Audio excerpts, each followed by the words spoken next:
Greetings. My name is Dana Harris, and I'm here to guide you through our professional development on why questioning.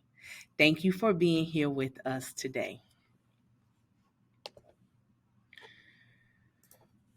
Our 22-23 theme states that nothing is impossible. It always seems impossible until it's done.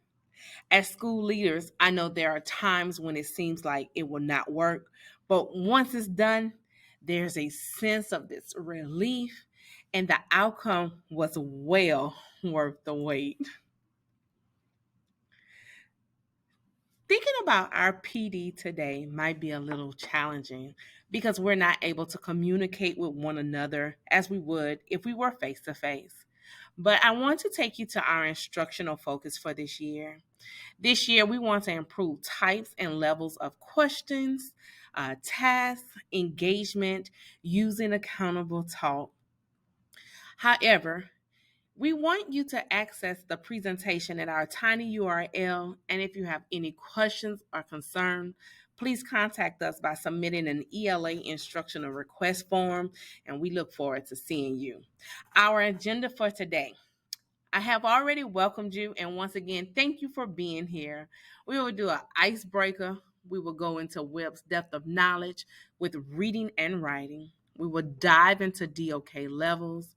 We will discuss effective questioning within the ELA curricular resources, and then I will leave you with a closing in order to think about it. Here is the icebreaker. I know you are excited about an icebreaker because I'm always excited to get my mind moving and, get me to thinking. But here's the scenario. You located a genie's lamp in the back of the school while on your daily walkthrough. The genie grants you three wishes to be used for school improvement. Which what would those wishes be and how will it impact your school? I want you to take the time to go to menti.com and put in the code 52476464 to answer the question. This will get me excited about what you are thinking about, what needs to be improved for your school. It also gives me a way to kind of look to see who's here and who's attended the PD. And I look forward to hearing your responses. Once again, I'll give you about 1 minute to go to Menti and input your answer.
I am so excited to read all of your responses. I know that one thing I wish all schools could have was really like a real big science lab where students are really able to use STEM and STEAM projects because I love a good hands on project. So one day your wish may come true.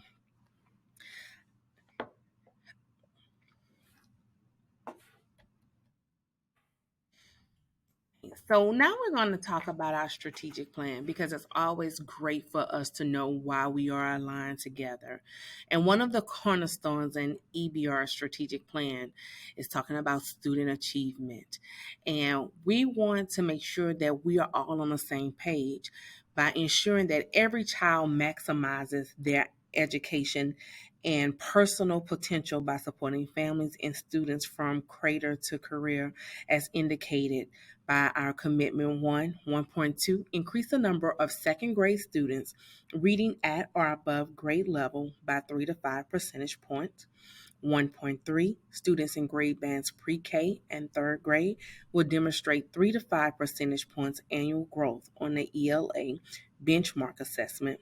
1.5, increase the number of high school students reporting an average ACT score of 17 or higher by 3 percentage points annually.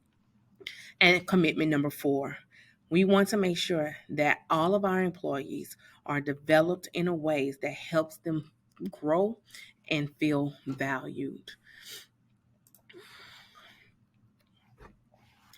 Dr. Narcise's big initiative is centered around the 6 keys to success. As we are all united, our goals as leaders must align. We often look at it and say, which keys which keys are important to the work I do daily? Is it access to quality early care and education? Is it to ensure kindergarten readiness? Is it to ensure that third graders enter at uh, or above their grade level? Are we going to ensure a successful transition to middle schools and provide rich learning opportunities for pre-high school to accelerate the number of students earning industry-based credentials that meet the city's needs from 8th grade to graduation, or is to accelerate the number of students graduating on time with an associate's degree and a statewide industry-based credential, and who are TOPS eligible? Well, the answer is simple. They all do. So, thinking about our keys to success, we know how questioning is needed in order to impact our students and help them grow. And Chip Bell stated, effective questioning brings insight, which fuels curiosity, which cultivates wisdom. Our students are hungry for knowledge, and it's up to us to support their thinking because when they are critical thinkers, they become productive citizens in our society. So let's jump into our PD today, Webb's depth of knowledge. And we're going to focus on how does that look in reading and in writing. I want you to take a moment to look at Deb's wealth of knowledge in reading. When we're thinking about reading level 1, we know that it's recall. Reading level 2 focuses on skills and concept. Reading level 3 focuses on strategic thinking. And reading level 4 is about extending the learning. So when we're thinking about recall, it's just basic, simple facts. There is little to no need to extend the process. It's like there are no opportunity. Well, I'm sorry, there aren't opportunity to solve anything, but let's see how we can make a connection. And I'm thinking about me and how I think about recall in Webb's depths of knowledge. Think about when you go to the grocery store. Sometimes you can go straight to the items and pick everything up in less than 10 minutes. That's because you recall where the items are. The skill is just that simple. For example, when we're thinking about reading, recall words maybe looks like this: reading words orally in isolation, maybe reading multisyllabic words, locating or recalling facts or details in the text, maybe just identifying who the character was, where's the setting, what's the sequence of events. But it is important that we move away from just DOK level 1. Do we need do we need to recall information? Sure, of course, because it guides us and it helps us move to level 2, where we use what we know to build on. Level two requires opportunity for students to use context clues and to use resources that may identify unfamiliar words. It might provide opportunities where students make basic inference or draw basic conclusion about information presented in a text. You also might be able to attain information from maybe charts and graphs, like using the headers, table of contents, the sidebar. But we can't just stop at our skills and concept. We have to continue to climb the ladder. And reading level three is strategic thinking. Now, this is where we want our students to live. We want them to be strategic thinkers. The opportunity moves beyond the text. Some examples of level three require students to explain, generate, or connect ideas using supporting evidence from the text or from other sources.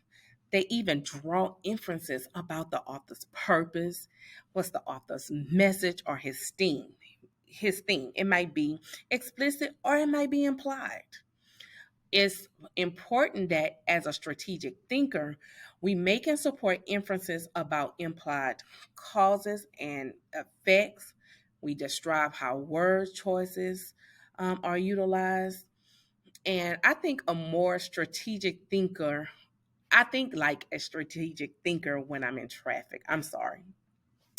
I am not the interstate driver, but when I get on the interstate and I notice traffic, you guys, my heart start racing because I don't like all of the traffic, the moving fast. I become nervous. I'm all over the place. But I begin to think about how long I have to sit here and wait. So then that's when I become that strategic thinker. What are the alternative ways to maneuver through the traffic? Which side roads would be congested? As I'm thinking about that, I'm making connections through time frame. What time of the day is it? Will the traffic be congested? All that shows how I can arrive at my destination using logic and reason. There is more than one way to identify a solution when you are a strategic thinker. And then level four brings the learning all together.